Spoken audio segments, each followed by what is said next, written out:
ya nos encontramos aquí con Manuel Jesús Palma Roldán. Buenas noches, Manuel Jesús, ¿qué tal? Buenas noches, Daniel, ¿qué tal?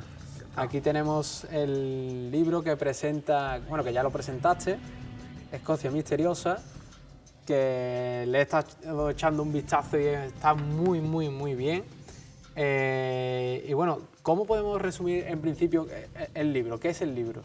Pues el libro podría ser una especie de compendio de historias misteriosas, de lugares con encanto y con misterio, de castillos encantados, también de seres legendarios, de seres del folclore escocés y bueno, un poco eso, un compendio de misterios de ese país que la verdad es que a cada paso que das y lo conoces te das cuenta de que probablemente es el más misterioso del mundo porque siempre encuentras una leyenda, siempre encuentras algo extraño que sale a tu paso. Bueno, una de las principales leyendas supongo que es la del lago Ness, ¿no? Exactamente. Nessie, ¿no? Sí. Este monstruo. ¿Has podido estar allí en esa zona? Sí, la verdad es que fue una de las primeras zonas además que visité en Escocia, estando allí en 2008. Y bueno, tiene su encanto el lago Ness. Lo que pasa es que no quiero desencantar a nadie. ¿Rastros del monstruo por ningún lado, no? Obviamente. Si vas allí con la esperanza de encontrar el monstruo, lo más probable es que te lleves una desilusión. Pero también digo que si hay gente que dice voy a Escocia pero no voy a poder subir al lago Ness, no importa porque el lago Ness es bonito, pero no es ni mucho menos el más bonito que hay en Escocia. Hay lagos preciosos también en cuanto a belleza. Si lo que quieres es ir a buscar al monstruo, tienes que ir al Ness. Tienes que ir y tener mucha suerte, ¿no? Exactamente, sí, bastante, la verdad. Bueno, el libro está, digamos, seccionado, ¿no? por lugares, ¿no? Sí. Edimburgo, la capital de Escocia, ¿no? Tiene muchos lugares misteriosos. ¿Como cuáles?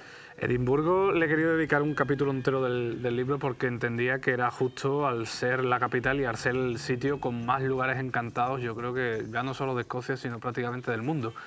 Hay muchísimos lugares que podríamos destacar, pero yo he querido resaltar realmente 4 que son los más importantes y que también hago un poco más de investigación a fondo en el libro. Son pues el Mary King Close, que es un callejón encantado, el Castillo de Edimburgo, el emblema de la ciudad. También está el cementerio de Greyfriars, que es uno de los cementerios más importantes de allí, uno de los lugares más terroríficos probablemente de la ciudad. Y también Southbridge, que tiene una leyenda negra detrás tremenda con muchos sucesos trágicos, incendios y de todo. Sí. Bueno, pues todo lo vas a ir desgranando poco a poco. No vamos a contar todo el libro, por supuesto, porque la gente tiene que comprarlo. Nos llevaríamos aquí semanas enteras, creo yo, contando. Para conocer todo lo que ello conlleva en Escocia Misteriosa. Pero hay una duda que a mí cuando he empezado a leer un poco, ¿por qué se conoce a Edimburgo como la ciudad de los muertos? Bueno, pues Edimburgo tiene el sobrenombre de la ciudad de los muertos, de City of Dead, allí en Escocia, porque la verdad es que tiene tantas tragedias detrás que uno se da cuenta de que prácticamente está bañada en sangre cada una de sus calles y cada uno de sus callejones. Esa digamos que es la explicación histórica. Luego también la leyenda negra propia de Edimburgo, en la que se basan también ese tipo de historias, nos dice que es que Edimburgo está construida por plantas, como si fuera un edificio, porque se quedó pequeña al principio y tuvo que ir construyéndose, y como el Old Town, que es la parte antigua, se quedaba bastante restringido, tuvieron que construir para arriba. Luego lo veremos también con el Mary King Close, como sucedía aquello. Entonces se asegura que directamente Edimburgo se construyó encima de los propios muertos de las ciudades pasadas que había en Edimburgo. Y estaríamos hablando de una ciudad entera que tiene abajo un gigantesco cementerio, en este caso. Eso no se ha podido probar, pero bueno, es como todo en Escocia. Te cuentan la leyenda y si quieres pues te la crees y si no, pues ahí está la duda. Pero yo creo que tiene también, como toda leyenda, cierta base real. Bueno, se comienza el recorrido por el Royal Mail. Sí, exactamente. El Royal Mail es una calle que además es una milla entera, una milla corresponde a 1,3 kilómetros más o menos, que va desde el Palacio de Holyrood, que es donde se suele quedar la reina todavía hoy, la reina Elizabeth en este caso creo que es, cuando va allí a Escocia en verano, hasta el castillo. Entonces es una especie de cuesta gigantesca de 1,5 kilómetros de cuesta y es la calle empedrada además, calle peatonal más importante de Edimburgo. Y aquí, pues bueno, a la derecha, subiendo hacia el castillo, solemos encontrar algunos callejones un poco extraños, callejones muy estrechos que están a la vista. Closes, ¿no? Closes, exactamente, son los closes. Allí en Edimburgo son bastante conocidos, también los hay en otras ciudades de Gran Bretaña, pero sobre todo en Edimburgo. Y bueno, hay algunos que están pues, se pueden ver, digamos, se pueden visitar, pero otros también están bajo tierra. Por eso que hablábamos de que la ciudad se va construyendo encima de uno y otro. Y uno de los más importantes es el Mary King Close también. Y que, bueno, es un callejón, pero ¿qué ocurre realmente en este callejón?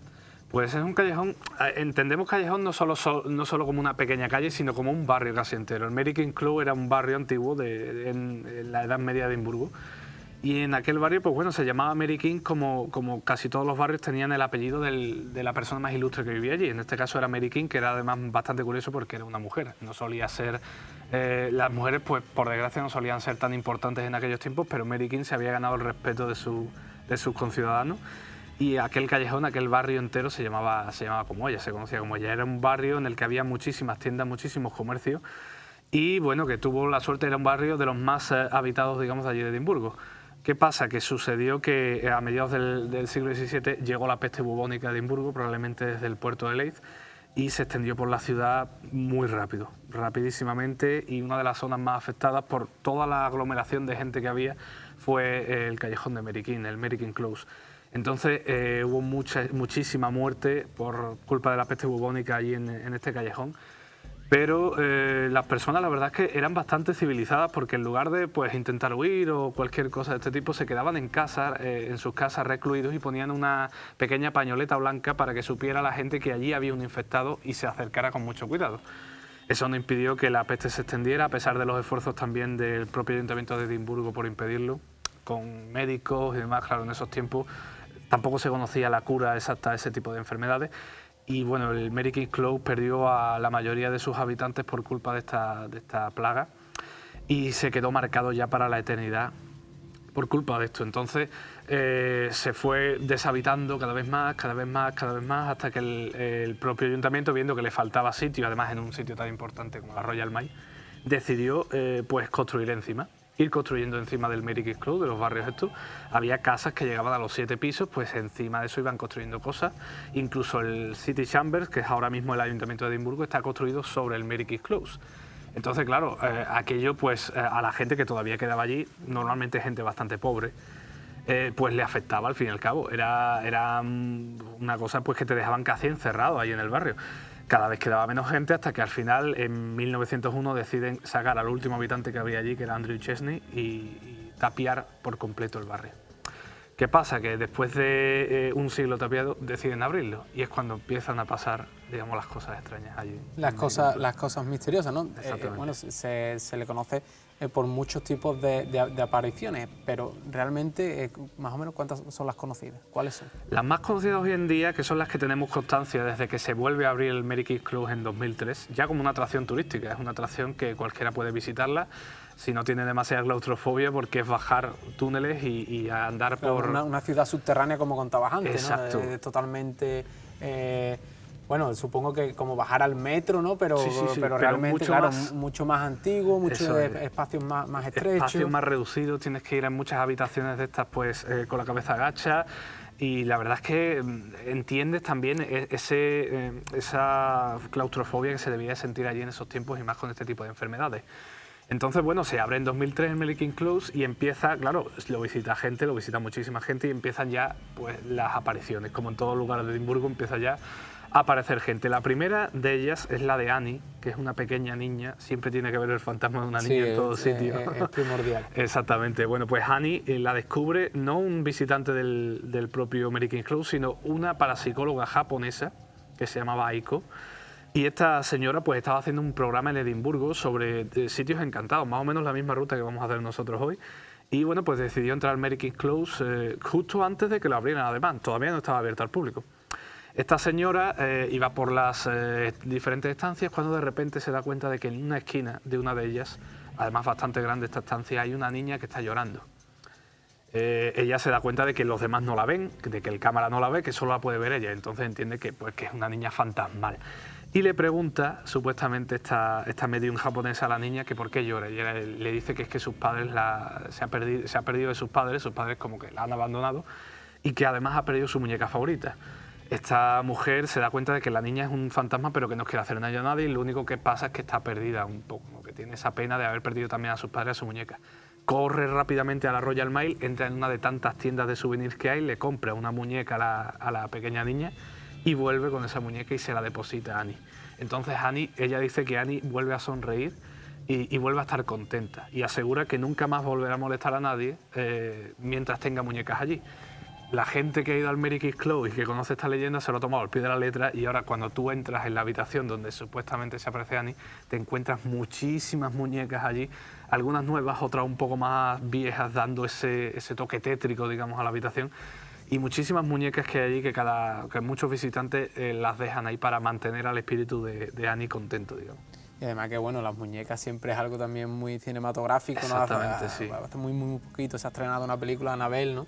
Que de hecho ha provocado histeria en Francia y demás. Exacto. Y bueno, daba lugar a esta historia de esta supuesta fantasma. Imagínate lo de encontrarte ya no solo una muñeca, sino muchísimas muñecas de ese tipo en ese sitio tan cerrado, tan oscuro, es totalmente tétrico. En América también está la Isla de las Muñecas, que también es una historia bastante parecida, algún día la trataremos aquí.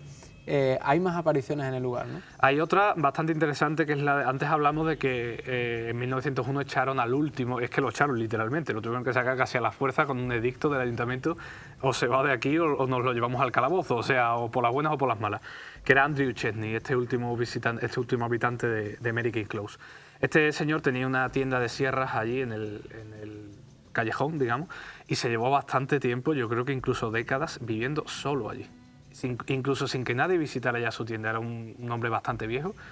Imagínate lo que debe de ser para cualquier persona, es tu casa, de acuerdo, has vivido toda tu vida allí en el callejón, pero estás solo, en un sitio donde además siempre se ha contado, no solo desde esta reapertura, sino desde antes se contaba que ya había fantasmas.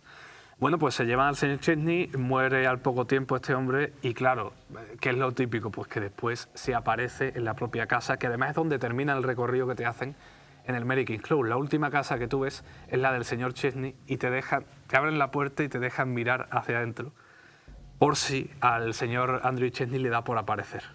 Y bueno, estuviste allí... Estuve allí y no le dio por aparecer ese día, pero había gente, yo reconozco, había gente que no se atrevía a mirar.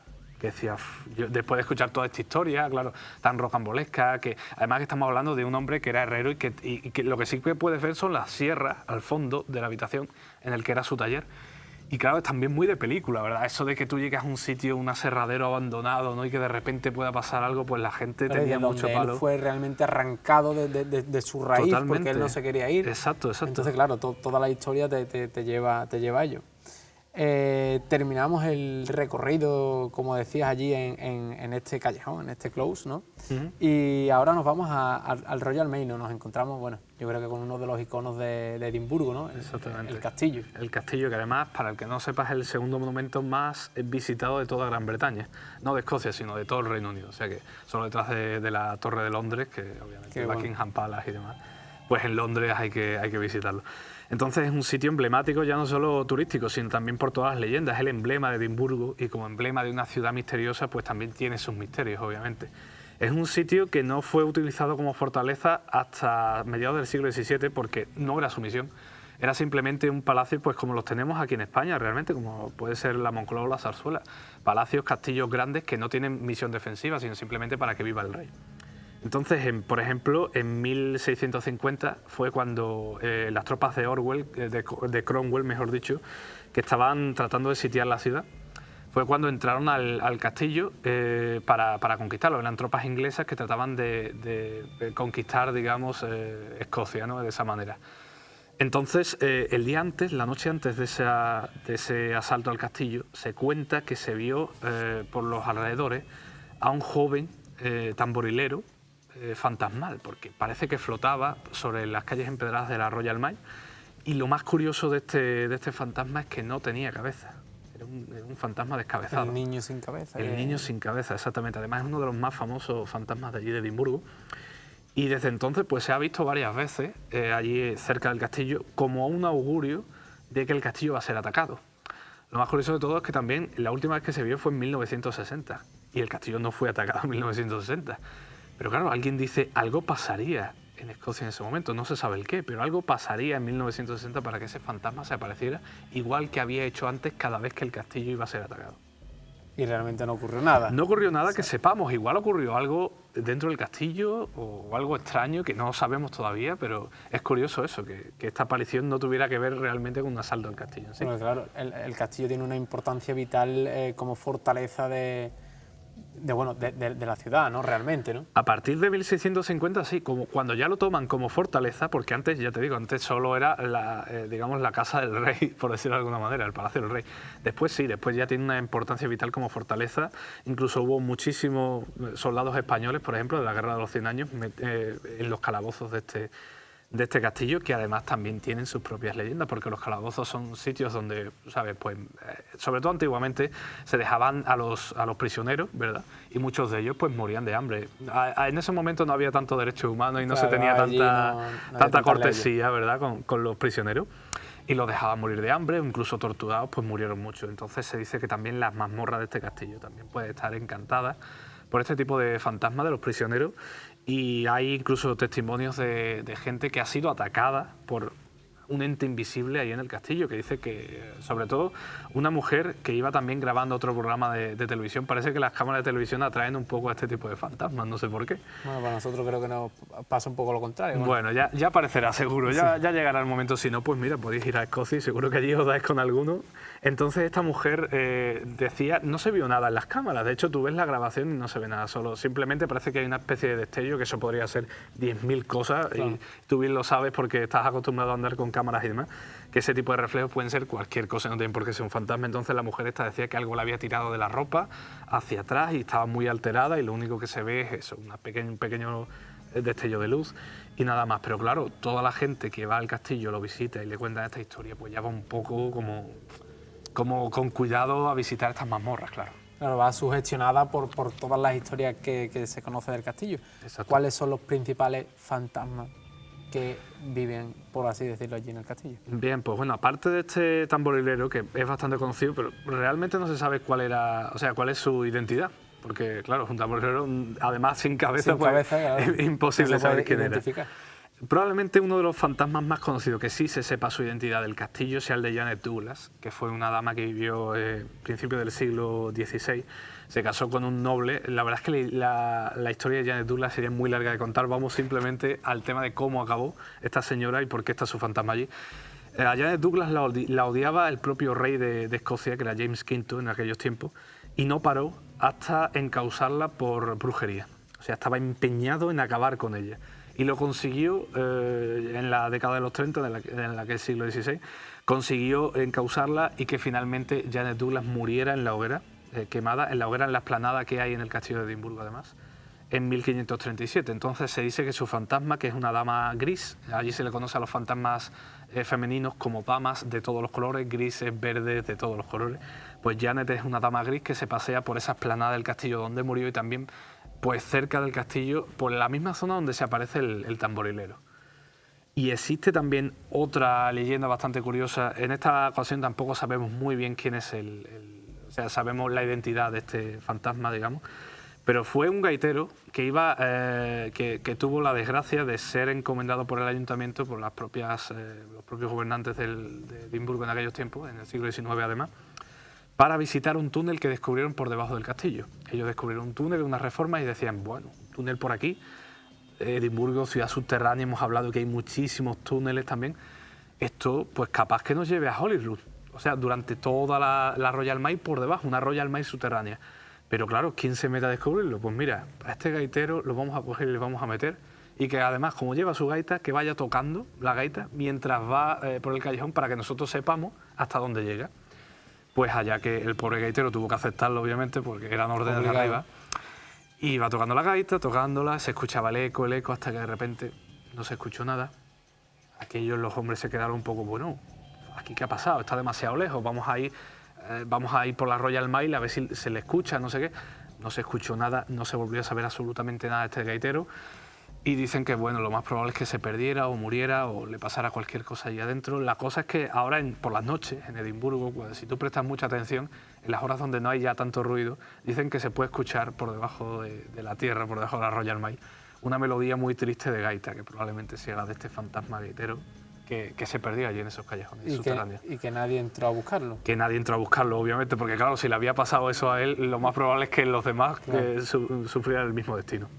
Nos vamos ahora del castillo y nos vamos hasta el cementerio. Hasta el cementerio de Greyfriars, que es uno de los más importantes de Edimburgo. Además, todo este recorrido que estamos haciendo lo puede hacer cualquier persona, casi en media hora, en una hora lo hace perfectamente, porque todo está muy cerca. En Edimburgo todo está muy cerca en el Old Town. Entonces Greyfriars está, desde abajo de Greyfriars puedes ver el castillo arriba, o sea, está en la trasera del castillo, como dijéramos. Y Greyfriars es un sitio, bueno, un cementerio que de por sí es un sitio muy tétrico, muy lóbrego, que ya a la gente pues les da un poco de repelús visitar, ¿verdad? Pero más todavía si se cuenta que es uno de los lugares más encantados del mundo. Allí en Edimburgo hay una cátedra en la Universidad de Parapsicología, una de las pocas universidades que tienen esa cátedra en el mundo. Y esa cátedra estipuló que había 3 tipos de fenómenos. Fenómenos de nivel 1, en los que simplemente sientes cosas extrañas. Fenómenos del nivel 2, en el que escuchas o ves algo raro, algo que no debería estar ahí. Y fenómenos de nivel 3, en los que ya directamente interactúas con ese algo, sea un fantasma, sea un ente, energía, lo que sea. Pues el cementerio de Greyfriars es uno de los pocos lugares de Edimburgo que tiene ese nivel 3, en el que se interactúa directamente con el ente o fantasma que hay allí. Y bueno, supongo que muchísimas investigaciones se habrán hecho allí, y sobre todo, bueno, teniendo esta universidad, esta cátedra, pues sí, sobre parapsicología. Es uno de los sitios más investigados por esa cátedra, además, porque es que lo tienen ahí al lado, claro. Dice, tenemos uno de los lugares más misteriosos del mundo aquí. Y sobre todo se ha estudiado bastante el tema del poltergeist Mackenzie, como lo conocen allí. El George el Sangriento, ¿no? Como exactamente. También... George Mackenzie, que era un hombre bastante cruento, que está enterrado allí en el cementerio de Greyfriars, en un mausoleo gigante que hay allí, que es un mausoleo negro, se le conoce como el Black Mausoleum allí. Entonces, por contar un poco la historia muy rápidamente de Mackenzie, era abogado y procurador del rey a final del siglo XVII, si no me equivoco, sí, XVII, que se me mezcla la fecha, allí en Edimburgo. El rey decía que se tenía que llevar a cabo la misa de una forma, y había algunos escoceses que eran conocidos como los Covenanters que decían que no, que eso no podía hacer así, que el rey no iba a estar por encima de Dios, obviamente, de la palabra de Dios. Entonces Mackenzie se dedicó a buscar y a torturar a estos Covenanters, a estos pactantes que iban en contra del rey, digamos, porque era su obligación además. Mató a muchísimos de ellos y los encerró además en la capilla que está justo al lado del cementerio, o sea, dentro del cementerio mismamente, justo al lado de su mausoleo. Él murió en 1691, se creó este mausoleo para él y allí está enterrado justo al lado donde él había ejecutado y había torturado a tantísimas personas. ¿Qué pasa ahora? Bueno, pues el Mackenzie tenía fama, pues era un hombre cruel y muy torturador, el típico, o sea, la persona perfecta para que su fantasma vuelva a aparecer y vuelva a, pues, digamos, a molestar a la gente, ¿verdad? Pero parece que estuvo tranquilo hasta que en 1999, en una fría noche allí, en Edimburgo, noches son frías para congelarte, había un vagabundo que por no quedarse fuera, digamos, por no quedarse al aire libre, tuvo que buscar sitio en la propia tumba de Mackenzie, en el mausoleo, y se metió en el mausoleo, con tan mala suerte de que parece que despertó al espíritu de Mackenzie, y a partir de entonces ese espíritu se dedicó a molestar a todo el que entraba allí en el mausoleo. Molestarle, pues algunas veces eran sonidos, algunas veces eran pues simplemente algunas ráfagas de aire típicas que se comentan también estos fenómenos, pero otras veces eran arañones, otras veces eran tirones de la ropa, y hay cerca de 100 o 120 testigos con denuncias en la policía de que yo he estado allí y a mí me ha pasado esto, enseñando moratones, enseñando desgarros de ropa. Entonces es uno de los misterios más estudiados allí en Escocia, y de hecho tiene bastantes libros solo dedicados a Mackenzie, al poltergeist Mackenzie, exactamente. Bueno, Mackenzie, cuanto menos cruel este hombre, que ya en vida lo era. Sí, y ahora en muerte. Y ahora, bueno, uno de los misterios de Edimburgo. Dejamos el cementerio y nos vamos a una de las últimas paradas de este recorrido, ¿no? Eso es. Ya nos vamos a las afueras de Old Town y llegamos a South Bridge. South Bridge, exactamente. ¿Qué encontramos allí? Es el puente, digamos, que unía esa parte de Old Town con la parte nueva que se estaba creando al sur, por ejemplo, la universidad. Entonces, bueno, el siglo XVIII en Edimburgo se expande y ya terminan de construir para arriba y dicen, ya vamos a convertirnos en Nueva York, tenemos que expandirnos ya hacia otros lados. Entonces crean este puente porque hay un gigantesco acantilado que se llama Cowgate allí, Entonces ese acantilado hay que salvarlo y crean este puente por el sur, South Bridge, y crean otro puente por el norte, el North Bridge. La verdad es que no se comieron la cabeza. Para poner los nombres. Exacto. Entonces, pues South Bridge se crea como un puente gigantesco, pero dicen, bueno, ya que hacemos el puente, vamos a hacerlo bonito.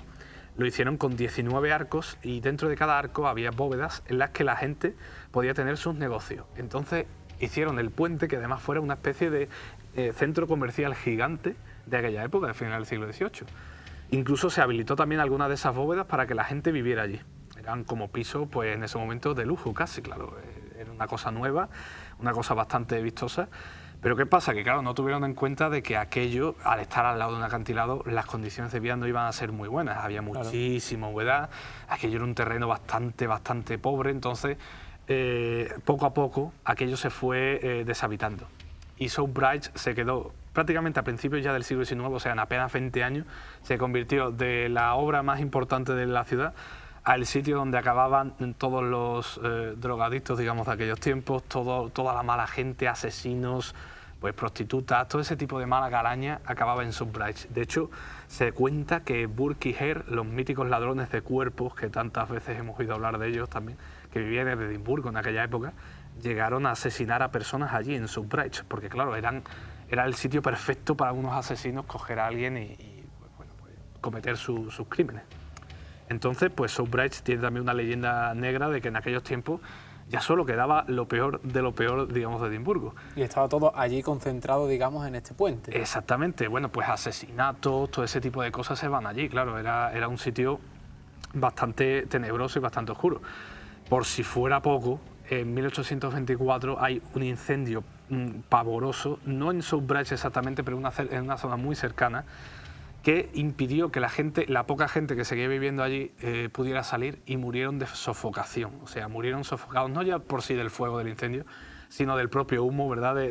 Además, en unas bóvedas, y son unas bóvedas bastante pequeñas. Entonces la claustrofobia era total allí y aquella tragedia pues acabó marcando el punto y final de South Bridge como pues, sitio donde la gente se iba a reunir, digamos, en ese sentido.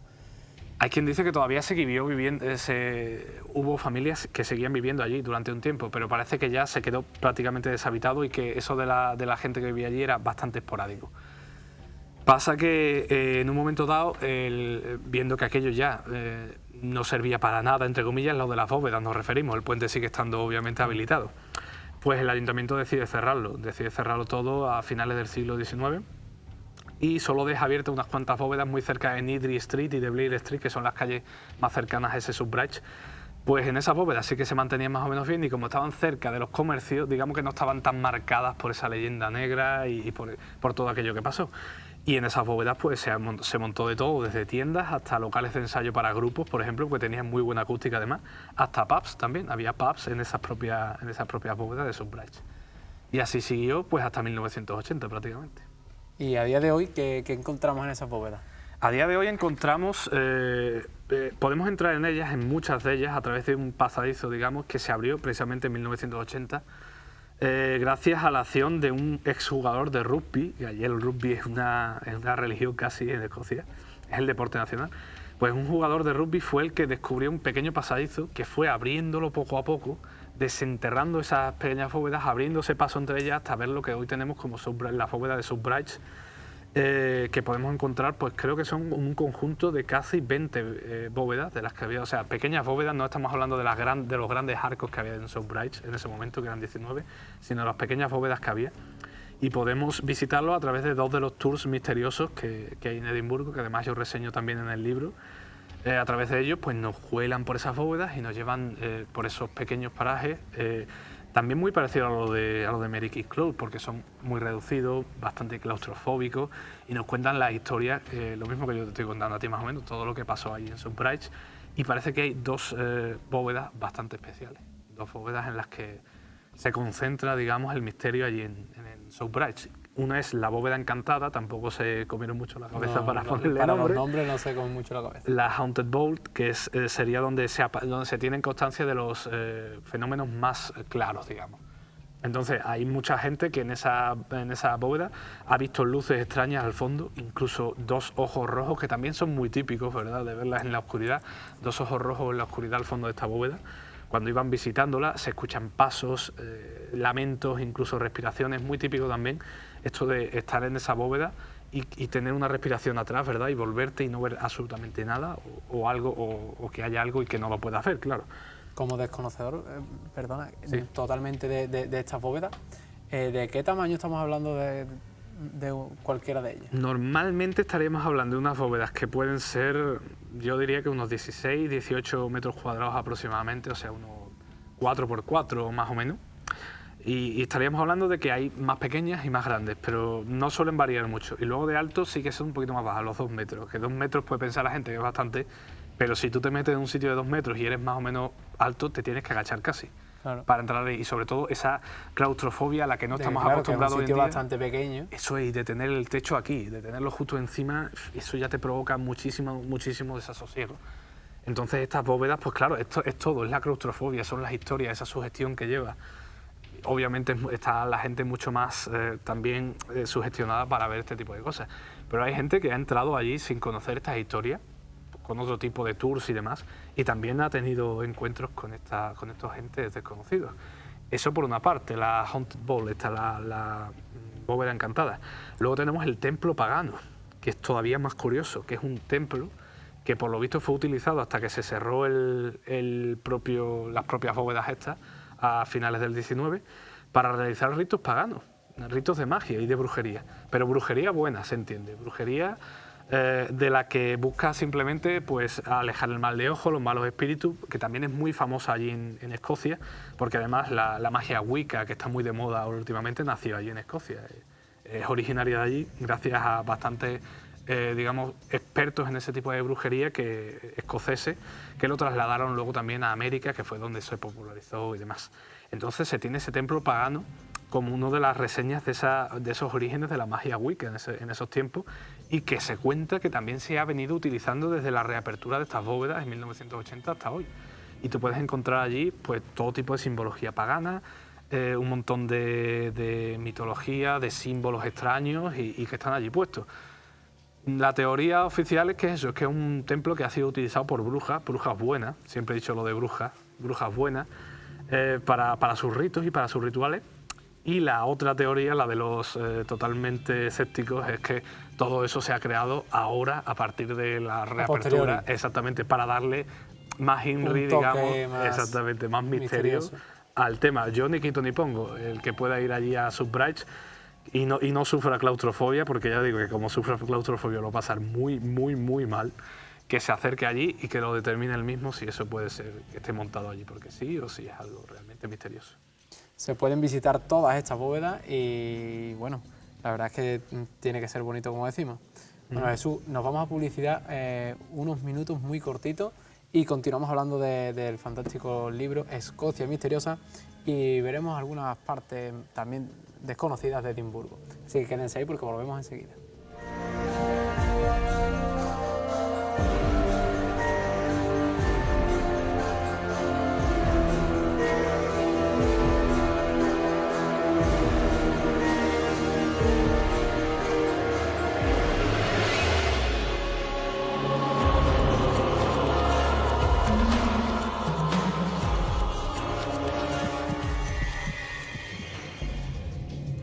Seguimos aquí, seguimos con el libro Guía Secreta Escocia Misteriosa de Manuel Jesús Palma, que continúa aquí y vamos a continuar hablando un poco sobre el libro.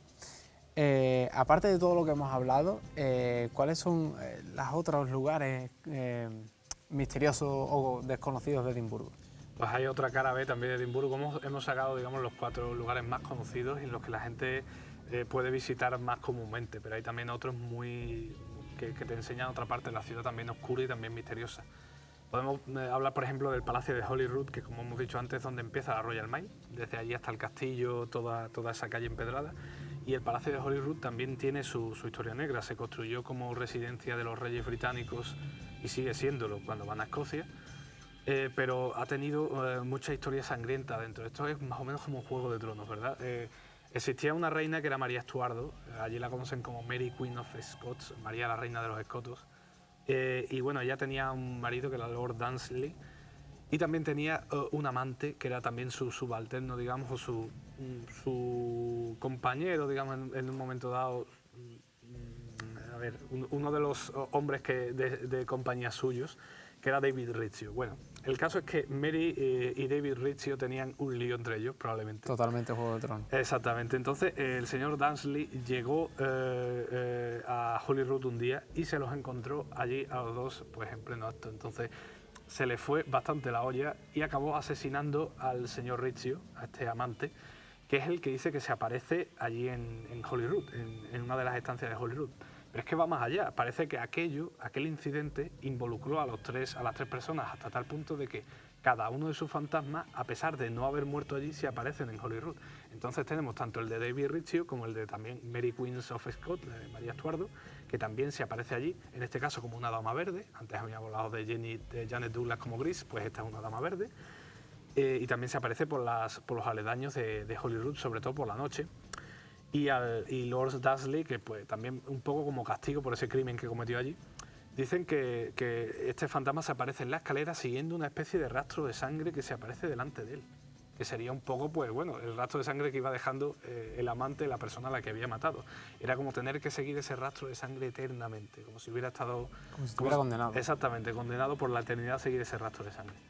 Y eso en Holyrood es otro sitio que se puede visitar también, excepto cuando está allí la reina. Cuando está allí la reina, pues obviamente no te van a dejar entrar. No.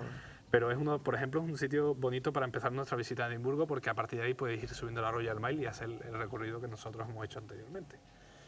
Podemos visitar también el West Bow, que es una calle que hay muy cerca también del castillo, en la parte izquierda del castillo, ya bajando casi por el Old Town.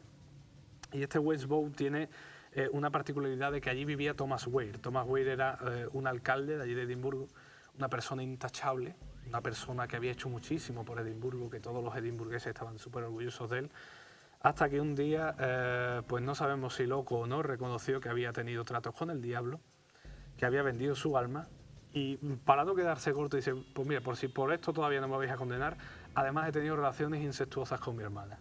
Y claro, la gente de la época se llevó las manos a la cabeza, esto como va a ser al alcalde de Edimburgo con este tipo de herejías.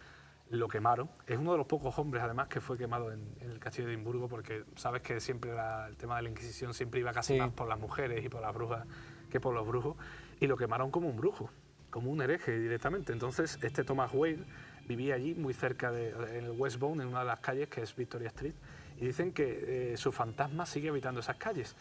Se cuenta, además, de que había otro fantasma en West Bow, que es un marinero que no se sabe cómo pudo llegar a Edimburgo, tiene puerto, que es Slade, pero no se sabe, está bastante alejado de este sitio, no se sabe a qué se aparece ese fantasma allí. Pero dicen que este marinero tiene una peculiaridad, o el fantasma de este marinero tiene una peculiaridad, que es que parece de cuento, pero tenía una pata de palo. El marinero con una pata de palo. Muy típico. Claro, típico, tú dices, uy, qué gracioso, ¿no? Qué divertido. Hasta que tú vas solo por el West Bow por la noche y empiezas a escuchar como el claqueteo de madera sobre el empedrado de la calle. Y claro, es la pierna de madera de este fantasma que se puede estar acercando a ti, ya sea por frente, por abajo, por el lado, y ya no lo ves tan simpático lo del pirata lo de la pata de palo. Con la pata de palo, exactamente. Muy cerquita del West Bow también se encuentra Grass Market, que es un mercado, toma su nombre de ese mítico mercado que había allí durante tantos siglos, allí en Edimburgo, muy cerca también del castillo. Es que aquí todo está cerca, estamos hablando todo del Old Town, ahora saldremos un poco de ahí. Pero este Grass Market tiene importancia porque era un sitio donde se ajusticiaba también a los criminales. No en la hoguera, como en el castillo, pero en un cadalso, típico cadalso, la horca y demás. Y allí pues murió muchísima gente, hay muchas historias de fantasmas, por ejemplo, de gente ahorcada. Había sobre todo uno bastante curioso de una chica que se llama Mary, que la trataron de ahorcar porque decían que era también, pues que había tenido también relaciones incestuosas con personas de su familia y demás. A los de su familia no les pasó nada, pero a ella sí, no sabemos por qué. Porque claro, que como era antes, mujer era también, la mujer. y bueno, en esos tiempos pues ya se sabe. Pero dio la casualidad de que Mary, bueno, parecía que estaba ya muerta cuando la ahorcaron, se la llevaron en un carromato, que era como se solían llevar a los ahorcados, pero Mary resucitó en el carromato. No se sabe si es que no la habían terminado de matar bien o de ahorcar bien, pero Mary resucitó. Entonces dice que ese también se aparece el fantasma de Mary, aunque en ese caso no muriera ahí. No murió. Pero se aparece con la cabeza daleada como si estuviera como medio colgada todavía, como si esa imagen todavía permaneciera en Grassmarket. Y una de las cosas curiosas que te comentaba antes también en la publicidad de este sitio es que existe un pub, allí muy típico los pubs allí en Gran Bretaña, que se llama The Last Drop, que es la última gota. The Last Drop tiene su nombre porque era el último sitio donde los condenados a muerte en Grassmarket bebían su última cerveza, su última pinta. Muchas veces su última petición era, oye, ¿qué quieres hacer antes de morir? Ir al Last Drop a beberme la última copa. Y también se cuenta pues que aparecen algunos de estos fantasmas, algunos de estos hombres, los fantasmas de estos hombres, en Last Drop también en ciertas horas, pues porque quieren tomarse la última copa eternamente, digamos. En este pub, ¿no? Digamos que se han quedado allí para, como decías tú, para la eternidad. Para la eternidad. Un pub que además se puede visitar, ¿eh? Cualquiera puede ir allí, beberse una pinta, tal vez en compañía de estos entes fantasmagóricos. Aunque no lo podamos ver. Exacto. Bueno, yo creo que es casi imposible hablar de Escocia y no mencionar a William Wallace. William Wallace es un personaje pues que mucha gente ya tiene Escocia y William Wallace prácticamente como sinónimos, sobre todo por la película de Mel Gibson, ¿verdad? Por Braveheart, que luego te das cuenta cuando vas allí que no es muy exacta, que digamos. O sea, tiene es cine y es cine americano además, y el cine americano pues se toma muchas licencias. Pero bueno, es uno de los grandes héroes de Escocia. Pues en su momento, cuando Escocia luchaba en las primeras guerras de independencia contra Inglaterra, fue guardián de Escocia, que era el puesto más importante que había. Era como en ese momento no había ni presidentes, ni reyes, ni nada, el guardián de Escocia era lo más alto que podía llegar. De hecho, después de serlo William Wallace, cuando murió en Londres en 1305, el testigo lo cogió el mítico Robert de Bruce, Roberto I, que también aparece en la película, y que no le vendió como aparece en la película precisamente, sino que siempre estuvo a su lado. Lo que pasa es que sí que es verdad que titubeó un poco a la hora de apoyarle cuando era necesario, y al final, pues cuando lo pillaron, fue cuando se dio cuenta de que William Wallace había dado su vida por Escocia, y él poco menos que podía hacer que luchar por él. Entonces, bueno, se supone que el fantasma de William Wallace no tengo constancia de que se aparezca en ningún sitio realmente. O sea, los sitios más apegados a William Wallace pueden ser, por ejemplo, el campo de batalla de Bannockburn, por ejemplo, en el que, o sea, mejor dicho, cerca de Stirling, del castillo de Stirling, que es donde él lo tomó y una de las grandes victorias escocesas y donde se hizo fuerte por primera vez, pero allí tampoco aparece el fantasma. Eso sí, por cada sitio que va, sobre todo por esa zona cerca de Stirling, hay muchísimos monumentos en torno a William Wallace, y es como, allí sí que lo tienen como muy mitificado, ¿verdad? Lo tienen como un hombre... Un icono, ¿no? Supongo, ¿no? Sí, pero un icono, pero más allá incluso, o sea, a lo mejor puede ser un poco exagerado, pero me recuerda un poco a la manera en la que los cristianos tienen de ver a Jesucristo. Era más de un hombre, era más que un hombre, era un enviado de Dios o de cualquier tipo de fuerza en la que ellos creyeran para defender a Escocia. Y claro, se cuentan las historias de que, y también aparece en la película un poco de cachondeo, no, porque William Wallace mide más de 2 metros y echa fuego por el culo, no sé qué. ¿no? Sí. Y claro, es verdad que allí en Escocia lo tienen como idolatrado totalmente, en ese sentido, de que le ponen pues una estatura que obviamente no tenía para hacerlo parecer más fiero. Dicen, por ejemplo, cuentan que en el sitio del castillo de Dunotar, que está en el este, había 4.000 ingleses y él solo los quemó a todos, con un pequeño ejército de poco más de 100 hombres. O sea, quemó a 4.000 ingleses, a una tropa de ingleses allí en el castillo de Dunotar. Probablemente sea otra exageración de eso. Claro. Lo mismo eran 400 o eran 40. Pero bueno, que ya está bien, que ya con está 100 bien. Hombres matar 400, pero bueno, claro, como tú dices, un poco es una exageración también, pero bueno, William Wallace, ya te digo, una figura referente allí en Escocia, y sobre todo ahora con todo el tema de la independencia se habla mucho de él. La Escocia que querría William Wallace, ¿verdad? La Escocia independiente y que no estuviera subyugada, digamos, a Reino Unido, a Inglaterra en este caso. Pero es un personaje muy fantástico de reconocer allí en Escocia, desde luego. Aparte de William Wallace, hemos hablado de todo lo relacionado con la capital, con Edimburgo, que es solo una de las 5 partes que contiene el libro. O sea, para que se puedan hacer una idea del contenido, del magnífico contenido del libro de Escocia Misteriosa. Hasta aquí llega nuestro recorrido, Manuel Jesús. Muchísimas gracias por estar aquí, espero que hayas estado a gusto y que vuelvas pronto. Encantado de ir, muchísimas gracias a vosotros por darme la oportunidad de hablar de este tema que, como ves, que me apasiona. Pues bueno, lo vuelvo a enseñar.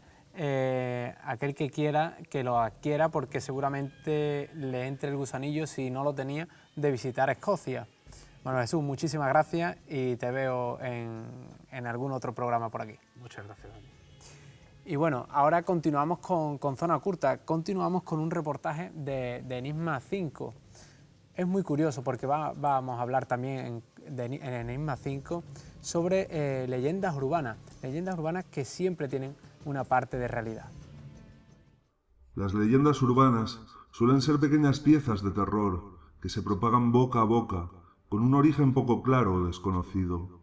El terror de estos fragmentos reside principalmente en que los hechos narrados le pueden pasar a cualquiera, incluido a uno mismo, aunque esto se atenúa al saber que no son más que pequeñas piezas de folclore sin base alguna, o eso es lo que creemos, porque es desconocido para la mayoría que muchos de estos fragmentos tienen un origen completamente real, o han sucedido, o incluso la realidad ha superado a la ficción. Hechos terribles que les sucedieron a personas con nombres y apellidos, de los que nacieron historias que pensamos que a nosotros no nos pueden suceder. Y sin embargo, cualquier día de estos, las víctimas podríamos ser nosotros. Esta es la lista de leyendas urbanas tan reales que la realidad ha llegado a superar al propio relato.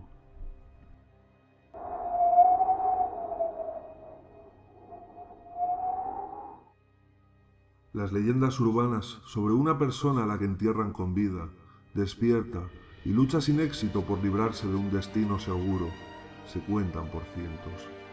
De manera inconsciente, tendemos a pensar que son cosas del pasado y que los avances médicos y las mejoras en los hospitales hacen imposible que un profesional nos pueda dar por muertos por un simple estado de pérdida de conciencia.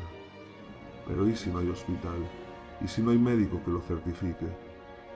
Este mismo año, hace muy poco, una chica del sudeste de Francia, de 25 años, Mina Al-Houari, viajaba a Marruecos llena de felicidad porque iba a conocer al hombre que amaba. Se encontraron por internet y pronto una química especial surgió entre ellos, manteniendo una intensa relación que la llevó a dar el paso de viajar y formalizarse como pareja. Sin embargo, Mina ya el primer día dejó de responder a las llamadas de sus amigos y familiares, que preocupados contactaron con las autoridades dándoles los datos del hombre al que había ido a conocer. Al llegar a su casa, lo primero que llamó la atención fue una zona rectangular de tierra removida en el jardín. Mina era diabética y durante su primera cita, al llegar a la casa del hombre, cayó inconsciente por una crisis. El hombre dijo que la creyó muerta y de forma inexplicable, en vez de pedir asistencia, entró a la casa por una pala. La autopsia fue clara. Cuando sintió que se asfixiaba, Mina despertó, pero ya tenía demasiada tierra encima como para poder escapar. El hombre al que amaba la había enterrado viva.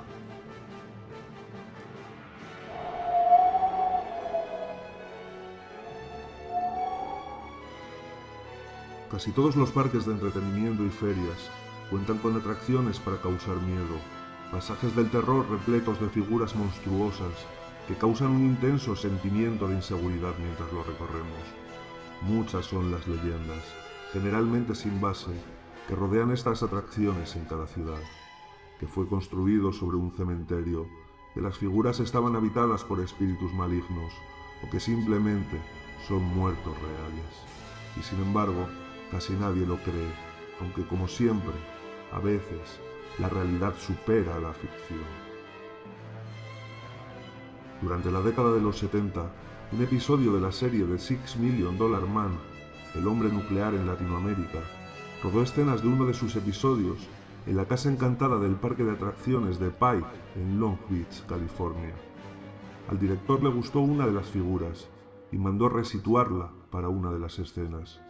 Un golpe durante el traslado causó que perdiera uno de los brazos, dejando al descubierto el húmero en el interior del mismo. ¿Huesos dentro de una figura? Elmer McCarthy fue un bandido de Oklahoma en el siglo XIX cuya vida terminó en un asalto frustrado a un tren. El funerario embalsamó y momificó su cuerpo, y tan satisfecho quedó con su trabajo que comenzó a exhibirlo públicamente como atracción de feria.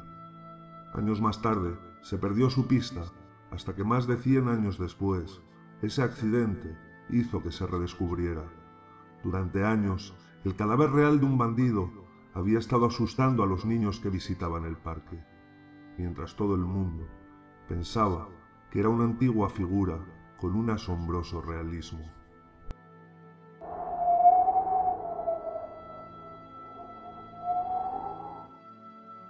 Las operaciones quirúrgicas son otro de los puntos calientes de las leyendas urbanas. Decenas y decenas de ellas están basadas en espantosos sucesos en la mesa de operaciones, un lugar por donde tarde o temprano todos pasaremos. Cirugías mal practicadas, accidentes surgidos, pero como siempre, la realidad se impone y da pie al nacimiento de espantosas leyendas. Es el caso de Carol Weirer, que vivió una de las pesadillas más atroces que podíais sufrir en vuestros más oscuros sueños. En 1998, en Washington, Carol, por serios problemas de salud, tuvo que afrontar el trance de enfrentarse a una operación llamada enucleación ocular, es decir, retirar uno de sus ojos para evitar problemas de salud mayores en el futuro. Carol fue conducida a quirófano y sedada, cayendo en un profundo sopor, pero algo no salió bien. Poco a poco comenzó a oír una música de fondo, voces, a ver siluetas que poco a poco se convirtieron en personas a las que oía con claridad. Estaba consciente. Aterrorizada, trató de avisarlos, pero no podía moverse por la acción de las drogas, que habían cumplido a la perfección su trabajo, pero la bomba que inyectaba sedantes en su cuerpo había tenido un problema y no lo estaba haciendo. Por más que se esforzaba, no lograba gritar ni moverse, y el miedo se convirtió en pánico absoluto cuando un médico la tocó y notó que sentía, y solo ella sabía que estaba despierta. La propia Carol conocía cómo era la operación, muy sencilla, meter una especie de cuchara y sacarlo. La propia Carol cuenta esto. Yo estaba ahí pensando, no puedo sobrevivir a esto. Luego sentí un tremendo tirón. Solo pude ver esa luz cegadora. El cirujano estaba diciendo, no tengas miedo de usar toda la fuerza que necesitas. Estira más y corta. Sentí el tirón que me lo arrancó y después todo se volvió negro. Todo ello, mientras sentía todo y veía por el ojo que le habían sacado hasta que el bisturí cercenó el duro nervio óptico. Carol jamás se ha recuperado psicológicamente de la experiencia.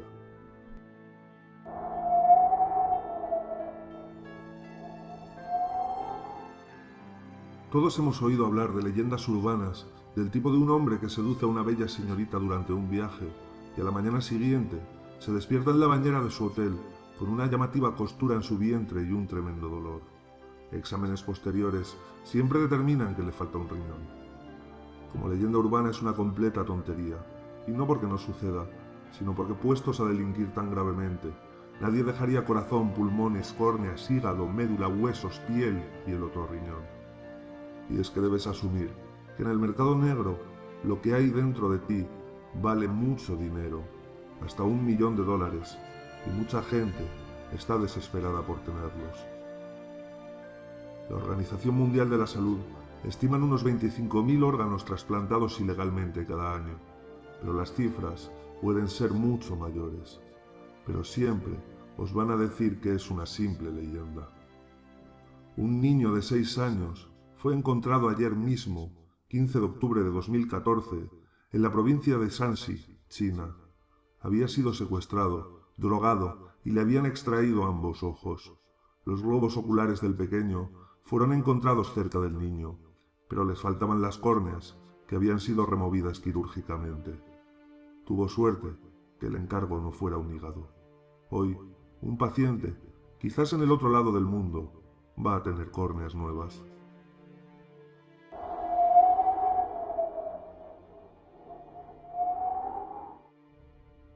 Las relativas a presencias son unas de las leyendas urbanas más impactantes, porque se producen en nuestra propia casa, en nuestro refugio. Si no podemos sentirnos seguros en nuestro propio hogar, en ningún lugar podremos. Pasos en medio de la noche, ruido de puertas, objetos fuera de lugar, o que tenemos la sensación que no dejamos así. Creer que hay 3 salchichas y encontrar solo 2, o simplemente sentirte observado en tu propia casa o sentir una presencia. ¿Qué está pasando? ¿Qué va a sucedernos? Y como siempre, la realidad supera cualquier tipo de ficción. Un hombre japonés, residente en Fukuoka, comenzó a sentir una extraña presencia en su hogar. Era soltero y vivía solo, y sin embargo notaba ruidos extraños en medio de la noche, pero creyendo que era solo su imaginación, lo dejó pasar. Más tarde, lo que creía que era su propia paranoia fue en aumento, y comenzó a notar pequeñas cosas movidas levemente de como él creía haberlas dejado. Su situación mental empeoró cuando comenzó a notar que le faltaba comida.